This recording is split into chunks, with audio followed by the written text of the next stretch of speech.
အားလုံးပဲမင်္ဂလာပါဒီနေ့တင်ဆက်ပေးမှာကအကျွေးမဲ့တိုင်းဝင်းကျင်အပိုင်း30ပဲဖြစ်ပါတယ်ဇလန်းအစမှာတော့ကျင်းညာမောင်းခတ်တဲ့အတန်ကရှင်ပြန်ခမ်းမတစ်ခုလုံးကိုဖျက်ကျော်သွားခဲ့ပါတယ်ပထမဆုံးရှင်ပြန်မှုအနေနဲ့ချင်းနံနဲ့ဖန်ရှင်းကစင်ပေါ်တက်လာရင်ချင်းတခင်လေးနဲ့ဒီလောက်မြင်မြန်တွေ့ရမယ်လို့မထင်ထားဘူးအရှုံးပေးဖို့အသင့်ဖြစ်ပြီလားလို့လေတိုက်နေခဲ့ပါတယ်အဲ့ဒီစကားကိုကြားလိုက်တဲ့ရှောင်းရှင်းကချက်ချင်းသတိရသွားပြီးတခင်လေးဒီဖန်ရှင်းကအရင်တုန်းကလူတွေခေါ်လာပြီးချင်းမိသားစုစားတော့ဆိုင်မှာပြဿနာလာရှာခဲ့တဲ့လူပဲလို့ချင်းနံကိုပြောပြနေခဲ့ပါတယ်ဖန်ရှင်းကတော့မထီမဲ့ပြုံးပြီးသူမရဲ့အတုံးမကျတဲ့တခင်ကိုတိုင်ပြောမနေနဲ့သူအရန်ကြောက်နေတာမင်းမမြင်ဘူးလားလို့ပြန်ပြောလိုက်ပါတယ်ပြီးတော့ဒီနေ့ဓားကိုဓားနဲ့ဖြတ်စည်းမယ်ချင်းနံရဲ့လက်မောင်းကိုဖြတ်ပြီးတသက်လုံးအတုံးမကျတဲ့လူလိုခံစားစေမယ်ဓားကိုတော့မတုံးနိုင်အောင်လုပ်မယ်လို့ပြောပြီးပြေးဝင်တိုက်ခိုက်လာခဲ့ပါတယ်ချင်းနံရဲ့လက်ကဓားရင်ထဲကိုတစ်ချက်တာလှမ်းသွားပြီးအလင်းနဲ့တစ်ခုဖန်ရှင်းမြင်လိုက်တာကအဲ့ဒီအလင်းနဲ့တစ်ခုပဲနောက်တစ်ချက်မှာကိုဓားနဲ့ကိုပြန်ထိသွားခဲ့ပါတယ်ချင်းနံရဲ့ဓားရည်ကအလုံးအမင်းရန်ဆန်လုံးနေခဲ့ပါတယ်ဘေးကလူအများစုကဓားဆွဲတာကိုတိတိကျကျမမြင်လိုက်ရဘူးအယမ်းမြင်နှုံးတယ်လို့တယောက်နဲ့တယောက်တီတူပြောနေကြပါတယ်ဒါပေမဲ့ဖန်မီသားစုခေါင်းဆောင်ကတော့မျက်နှာမတမရနဲ့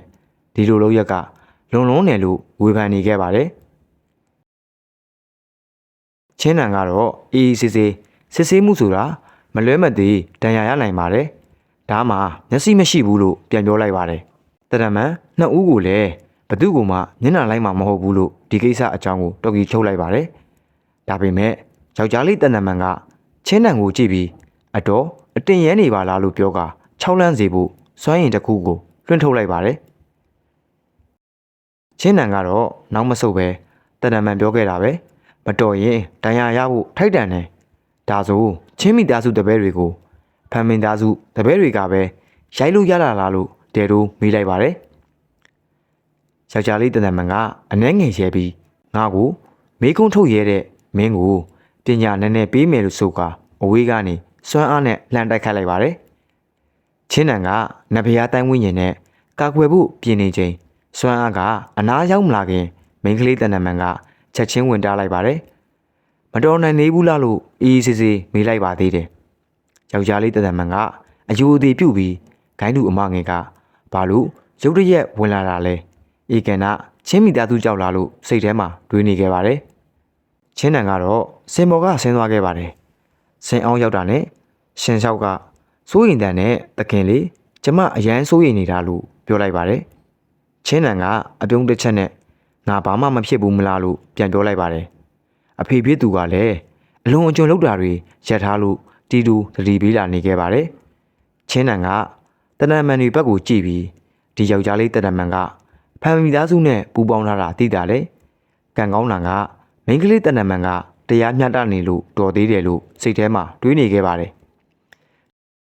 ဒီလိုနဲ့နောက်တစ်ပွဲချင်းချန်ကုံနဲ့ဖန်ဟောရှင်ပြိုင်မှုကစတင်လာခဲ့ပါတယ်ချင်းချန်ကုံရဲ့မျက်လုံးတွေကအေးဆက်သွားခဲ့ပြီးချင်းနံက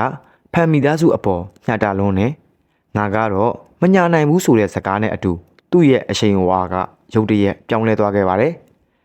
ပြိုင်ဘက်ကအရှုံးပေးတယ်လို့အကြိမ်ကြိမ်ပြောနေပေမဲ့ချင်းချန်ကုံကနားမထောင်တော့ပါဘူး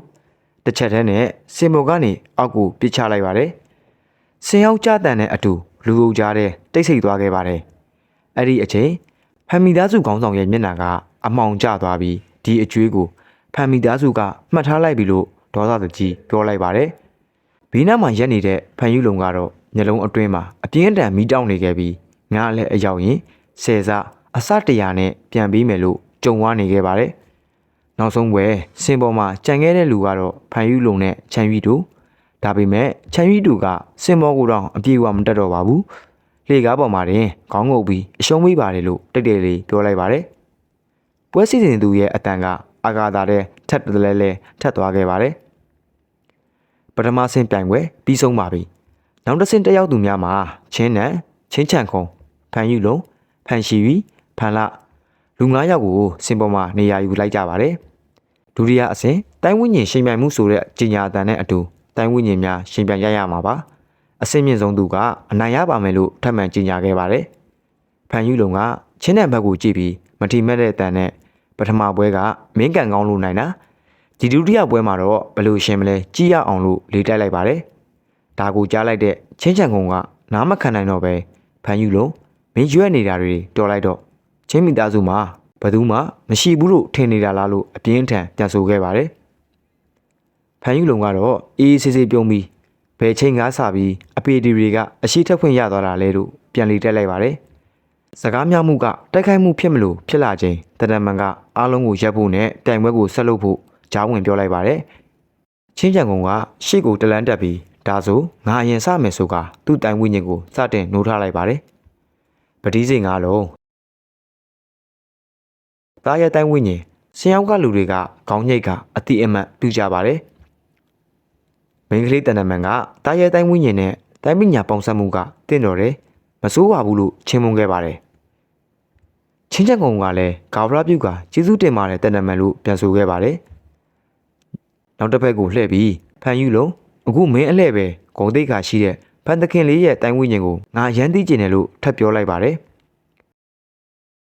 ဖန်ယူလုံးကမထီမဲ့ပြုံးရီလိုက်ပြီးချင်းချန်ကုံမင်းအမိုက်ဖြစ်တာကစိတ်မကောင်းစရာမဟုတ်ဘူးစိတ်မကောင်းစရာကအမိုက်ကောင်ကရေတွင်းထဲမှာနေပြီးကောင်းကင်ကိုမောကြည့်နေတာပဲမင်းခွေမျက်လုံးနဲ့တေချာကြည့်ထားလို့အပြင်းထန်ပြန်ပြောလိုက်ပါတယ်ဖန်ယူလုံကအရှိကိုလှမ်းထွက်လာပြီးဘသူကလင်းရှိမှုရဲ့နံပါတ်1ပါမီရှင်လဲလို့ပြောလိုက်ပြီး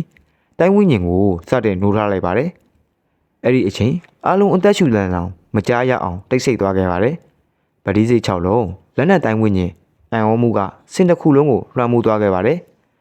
နောက်တစ်ဆင့်မှာဒီလက်နက်တိုင်းဝိညာဉ်ကဘာဖြစ်မလဲချင်းနံဘလို့တုတ်ပြန်မလဲဒုတိယအဆင့်အနိုင်ရသူကဘယ်သူလဲဆိုတာဆက်လက်စောင့်ကြည့်ပေးဖို့နဲ့ subscribe လေးနှိပ်ထားပေးဖို့မေတ္တာရပ်ခံချင်ပါတယ်